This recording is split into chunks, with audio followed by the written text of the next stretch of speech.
this is going to be a good program, and I want to take you back about 6 months.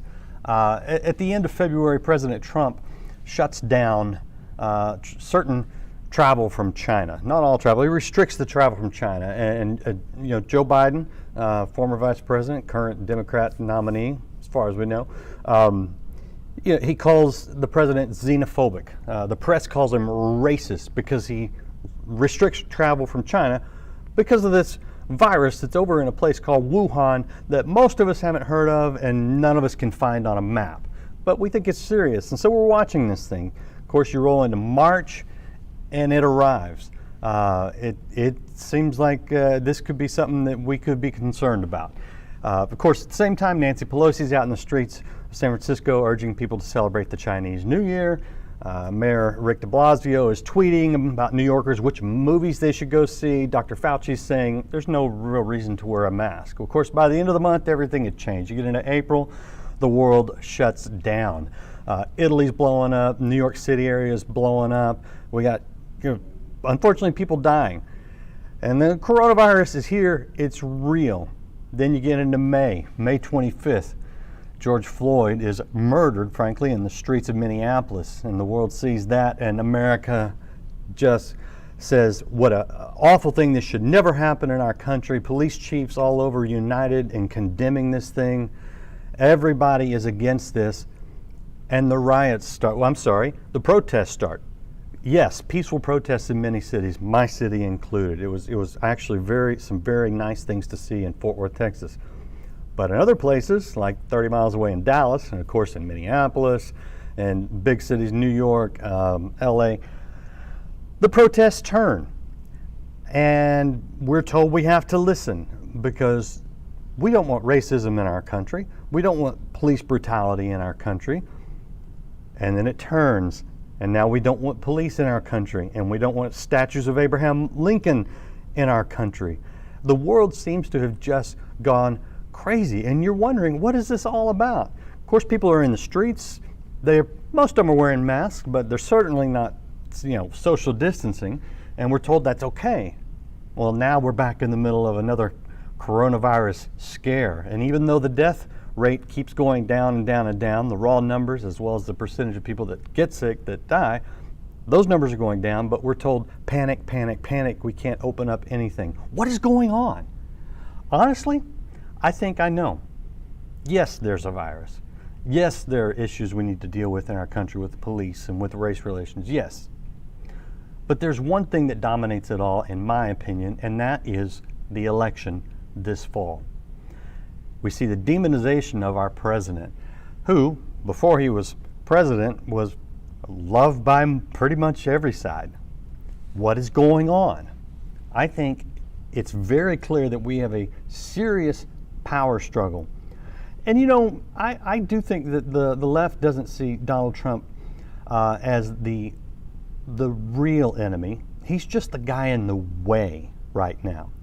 We're going to talk about that, how as Christians we should respond. Should we respond?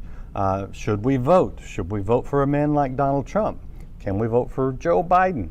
I've got Dr. Brown, contributor to the stream, host of a daily program that you can listen to with me right now. Glad to have him back. And he's got a new book. It is called Will We Pass the Trump Test? Evangelicals at the Crossroads is a book available right now. You can get it. Dr. Brown, welcome back to Life Today Live. Always good to be with you, Randy. Thanks so much for having me. So let's go with the title. And we are talking to a largely Christian audience here.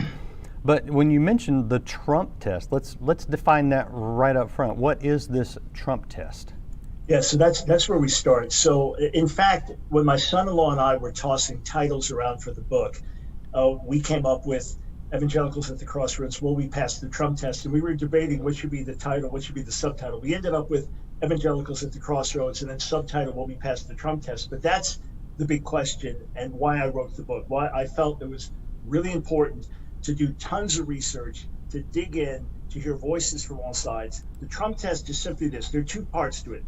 Number one, can we in good conscience vote for Donald Trump as the better candidate in terms of things that are important to us, be it pro-life, pro-family, pro-religious liberty, pro-Israel, things like that. Can we vote for Donald Trump without tarnishing our witness in the process?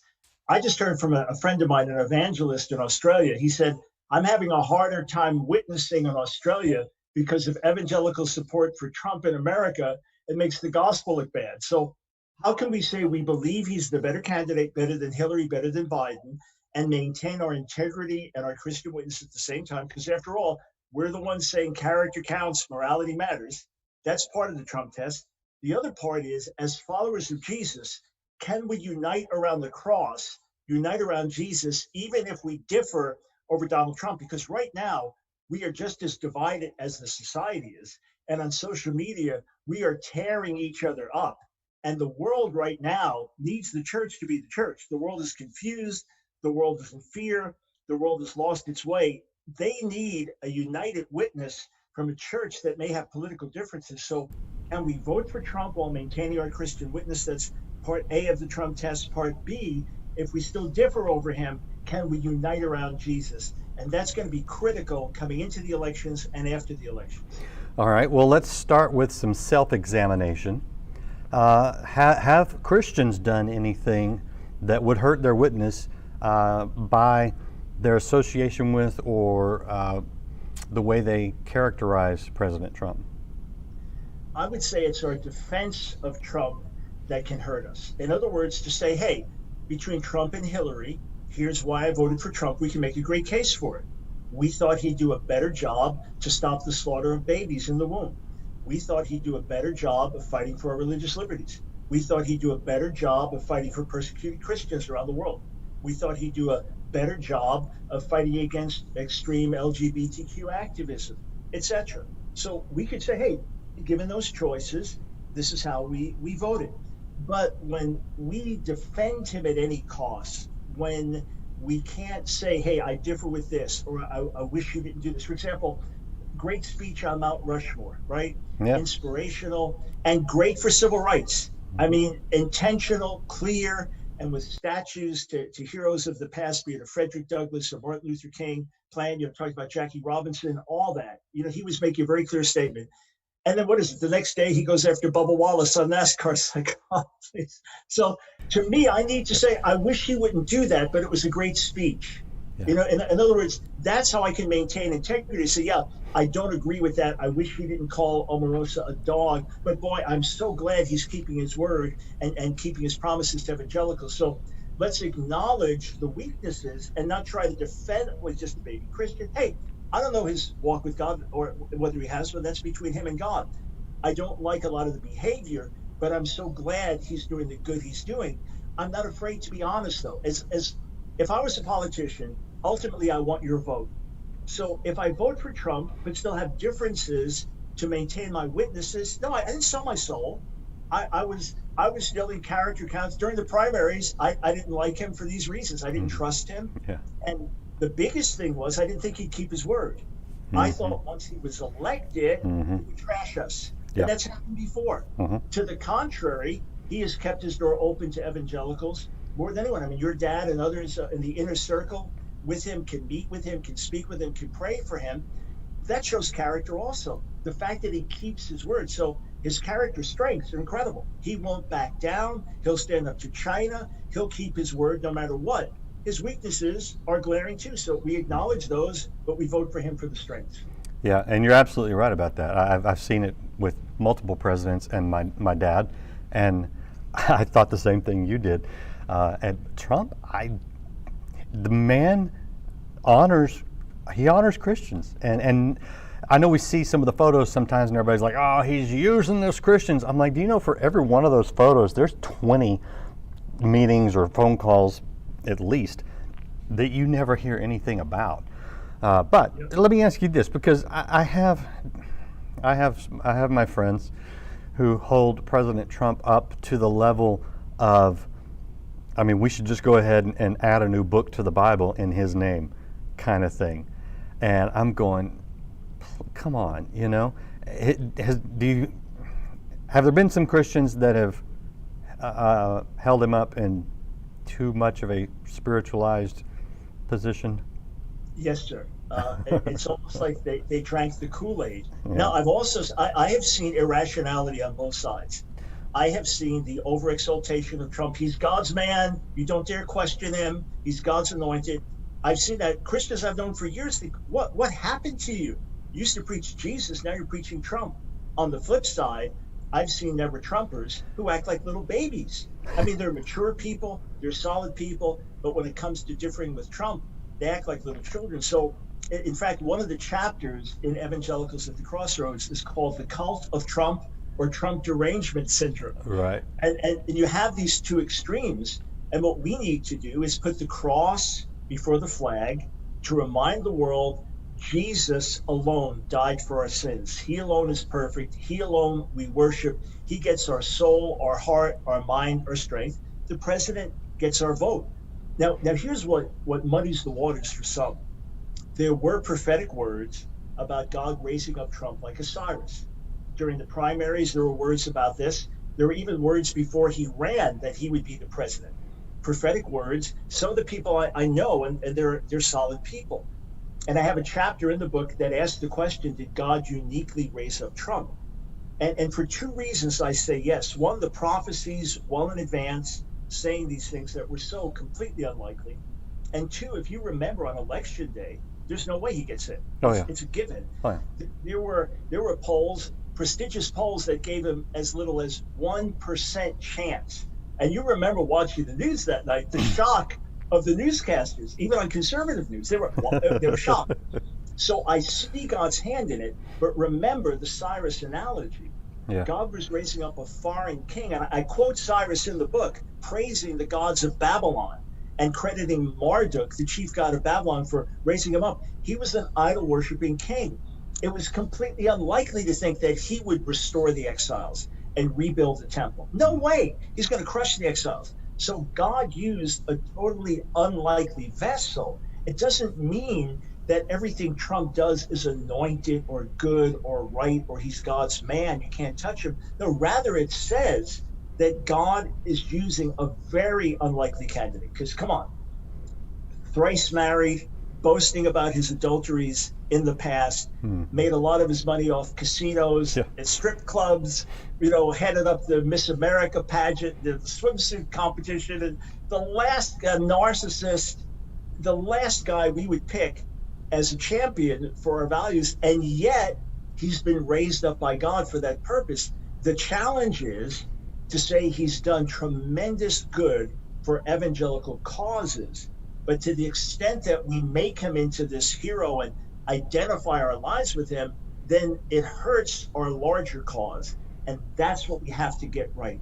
And again, I believe we can. That's why I wrote the book. But we've got to recognize the extremes that are out there and put a vote in its place and put our allegiance to Jesus in its place. We're talking to Dr. Michael Brown. This is his book, Evangelicals at the Crossroads, and he asks, will we pass the Trump test? And Dr. Brown, you quoted Jim Baker, a gentleman I actually know, and I was stunned because I had heard what he had said, and I thought, man, Jim, why are you saying something so crazy? But you put it in context, and it changed it entirely, and it goes to the heart of this Trump test. Tell us a little bit about what he raised and how it was portrayed and how it really, this is what we're facing right now.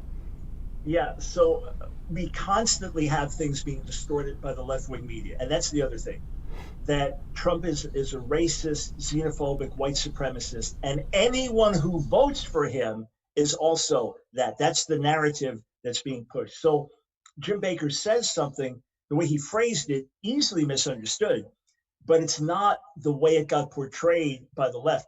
I had a never Trumper friend of mine email me and say, Mike, according to Jim Baker, I'm not saved, multiple exclamation points. I said, what are you talking about? So Jim Baker basically said this, that you, if you can't love Trump without being saved. The point he was making is Trump can do so many things that are unlovable that unless you're saved, you can't love him. The way he said it was construed as if you don't support Trump, you're not saved. He wasn't. Now, I don't think that's his position. I never talked about it, but I don't think that's his position. But the point he was making was, you got to be saved to love somebody like this, because he does a lot of things that are unlovable. Yeah. It got turned around as if this is the test of your salvation, whether you love Trump or not. That was not his point. And we are not, look, the day we stand before the Lord, he's not going to say to us, what did you do with Donald Trump? He's going to say, what did you do with my son, Jesus? That's the big question. But we've made it now the sign of orthodoxy. Either you're not a Christian if you support Trump, or you're not a Christian if you don't support Trump. I don't know how this happened. And part of the problem is, maybe we reluctantly supported him initially. That was me. I opposed him in the primaries when it was him versus Hillary. I said, okay, I hope I'm wrong about my concerns, but he has my vote, mainly against Hillary, but mainly others having the insight said, Mike, something's going on here. Let's watch carefully. This could be a good thing. So I voted for him. Now he keeps his promises to us. Now I have a sense of allegiance to him. Now he stands up and he fights for us. Mm-hmm. I have even greater allegiance for him. Now, for the first time, somebody stands up to the left-wing media, and when they attack him, he attacks more. And even with world events like North Korea, Kim Jong-un, I've got a button. Trump says, I got a bigger button. you press your button, I got a. So it's kind of like a little crazy to do that, but finally someone's standing up. So I think this cycle took place where now Christians felt, okay, we have to fight for him. We have to stand for him. What I've told people is, hey, he can fight for himself.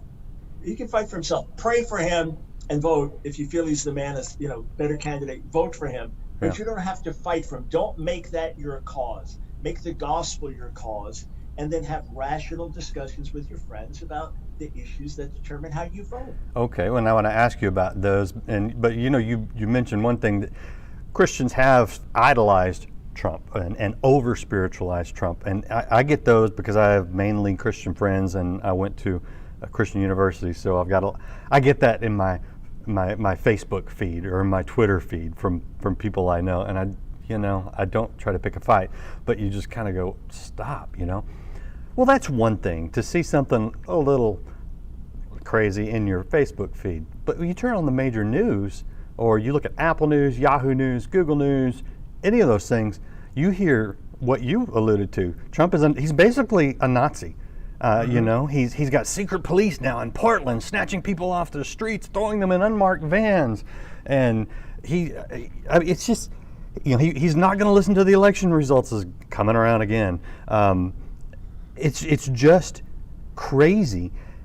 What we don't hear from the media, because the media hates him. Let's admit it. Outside of Fox News and One American Network and a couple of smaller ones, the media hates Republicans, and because they would be doing this to anybody in office. It's not just Trump, but they really hate him because he comes back strong.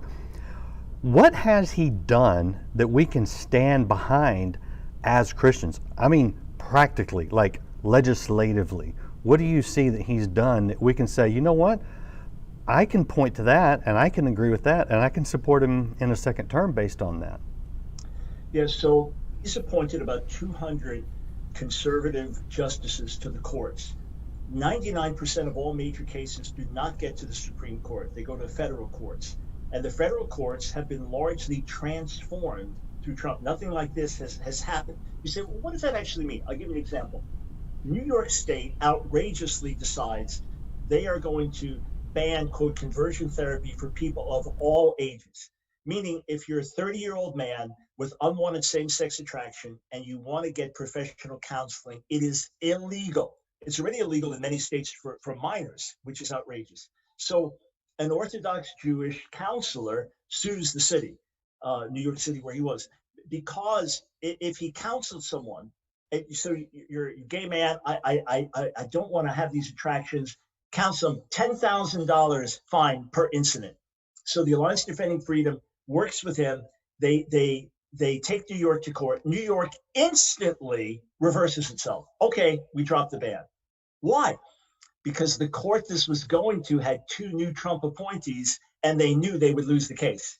That's big. Wow. That affects things where you live. Or I'll give you another example. Yeah. I mean, we know the pro-life things he's done. And you just ask, who has a better chance of getting pro-life legislation enacted? As you have heartbeat bills being passed and different things, and they're going to go to the federal courts, then to Supreme Court. with Trump appointing justices or with Hillary and Biden, who has a better chance of seeing pro-life legislation? He speaks at the March for Life, the first president ever to do that. That's major. But here's something just affects our kids. Under the Obama administration, it was federal law that you had to accept transgender identity, meaning your girl is on the track team. She's 15 years old. Her goal is to get a scholarship and go into college as a track star. Now there's a boy who's really fast in the school, but he identifies as a girl. He's also 15. So by law, he would be allowed to run track with the girls. So that's going to knock your daughter down a rung and share the locker room, shower stalls, the whole bit. 20 states sued the federal government over this. That's how upset they were over this law, because under this law, you would lose your federal funding as a school and let that 15-year-old boy share the locker room, bathroom, etc. Well, the Trump administration reversed that. They have officially reversed that. That is not the law anymore. So your daughter doesn't have to deal with that. That matters. That's a big thing. And you contrast that with Joe Biden, who says transgender rights are the new civil rights. Okay, we care about every individual, but we're not going to impose their struggles on everyone else. Okay, we're fighting for religious liberties. Trump has done what he could do, speaking out. You know, the IRS regulations where you couldn't speak. He's fought against that in the executive level and consistently said, I'm standing for you. That's big, because right now our freedoms are under tremendous assault, and it's basically Trump versus the mob, Trump versus social anarchy, Trump versus the cancel culture. Those of us who care about Israel, since the days of Bill Clinton, it was on our books that the embassy from Tel Aviv should be moved to Jerusalem. This is very important to many of us. Clinton didn't do it. George W. Bush didn't do it. Barack Obama didn't do it. Trump did it. And the whole world did not fall apart. The Muslim world did not explode. In fact, Trump has better relations with Saudi Arabia and these other countries than some other presidents have. Those are just a few things. Then if you look at, before the virus, the strength of the economy, that helps minorities a lot. What he's done with prison reform helps minorities, standing with Black colleges in historic ways. As much as he's called a racist, and as much as he offends everybody. He offends everybody, and it's basically you go after him, he's going after you, no matter who you are, what color, skin, background, ethnicity, etc. It's not racism. When it comes to actual actions, he's helped Black Americans in very substantial ways. In fact, I quote some articles in Evangelicals at the Crossroads where there are Black leaders, liberal Black leaders, saying, this is dangerous now. This is, the end of last year. This is dangerous because he's done a lot of good for our community and they may just shift their vote. Those are just a few things that trickle down to our everyday life. But the big thing is the unknown in 2016 is known now. He will keep his word to evangelicals. He will fight for our causes. It is not just a matter of show. It is not just to get our votes. He genuinely does care about the things that are important to us. Whether he knows the Lord or not, he believes in who we are.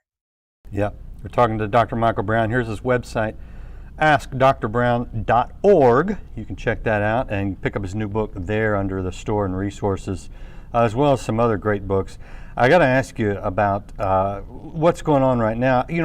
6 months ago, I started out the program talking about 6 months ago. But 6 months ago, I would have said, hey, the election in November is a referendum on Donald Trump. And we would have those arguments and talk about the great economy, but yet talk about his lack of character, which a lot of my friends have expressed. Now, I don't think that's what the election's about. I don't think it's a referendum on Trump. I think we have two choices.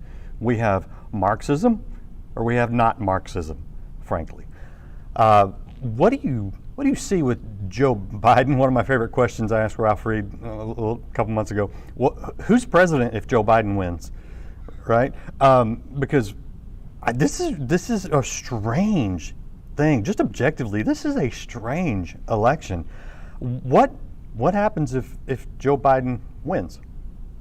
Yeah, I mean no respect for former Vice President Biden in saying this, but obviously I speak for many in terms of being concerned about his ability to serve as president in an effective way. I mean, there are people attacking Trump's cognitive abilities. Well, again, let Joe Biden sit down with Chris Wallace the way Trump did and be asked any question and see how he does. If he had to be in the midst of a rigorous campaign schedule right now, I don't think he can handle it. Again, I mean, no disrespect to him, but he is an older man and seems to be failing in certain ways. But the bigger thing is the only way that he got elected was by shifting further left.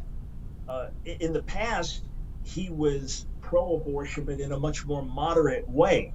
Well, he shifted. He said no longer stands behind the Hyde Amendment. He shifted left. Someone said it's as if Bernie Sanders won. So sadly, I would see him as basically a tool of the radical left, a pawn of the radical left, which is pretty much running much of the Democrat Party these days. And it's not, I don't put my trust in the Republicans. I don't put my trust in the White House. I don't put my trust in the political system. But I just weigh who's going to do more damage. So in the book, I talk about Trump versus the one world order, and people talking about one world government. As much as I don't like talk of new world order and the conspiratorial stuff, you have quotes from Angela Merkel saying Trump has destroyed the new world order. I mean, there is a move for globalism, and Trump has said no to that. And I think in many ways that's healthy. In the same way, Trump is the no to Marxism. It is the way things are going. The BLM movement is not primarily about Black lives. So we shout out Black lives do matter. Yes, and amen. But the BLM movement is a Marxist, radical, feminist, queer-driven movement by their own description and definition. Right. And it's driving the agenda. So it is basically Trump versus social anarchy. You say, no, we're having social anarchy under Trump.